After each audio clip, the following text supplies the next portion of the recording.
other thing that you'll be contending with, probably, if your experience is anything like mine, is all of these reactions to your graduation that people are having. And obviously, you know, your parents are going to get a little teary, and so are your grandparents, and your aunts and uncles will be proud of you and send you cards with checks in them, and that's exciting.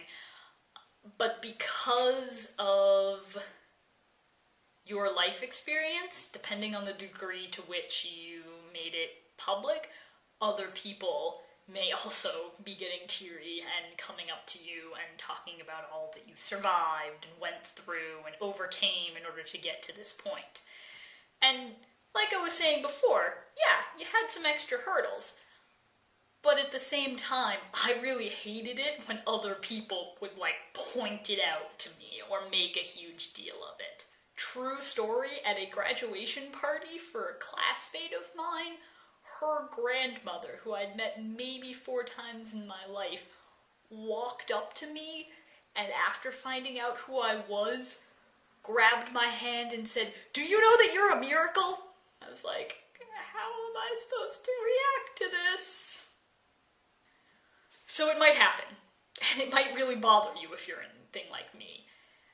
It took me a really long time to figure out why it bothered me so much, and in the end, what I figured out is that I didn't want to feel like other people were seeing me one-dimensionally.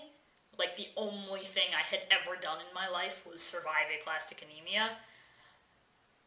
And what I eventually came around to realize is that people who are relative strangers to you are kind of always going to see you one-dimensionally.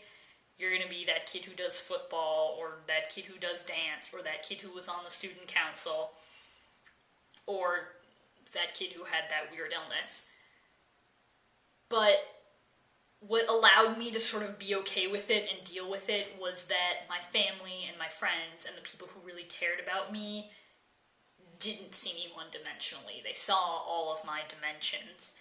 And so when the vice principal called me out as an exemplar of perseverance in one of his graduation speeches, afterwards my friends were cracking jokes like, "Oh, hey, nice shout out in the speech, Catherine," and I was able to roll my eyes and go, "Yeah, I loved it," and then we moved on. They appreciated me for everything that I was, and my family was proud of me for everything I had done from kindergarten up through graduation, and, you know, aplastic anemia, a part of it, but not the whole.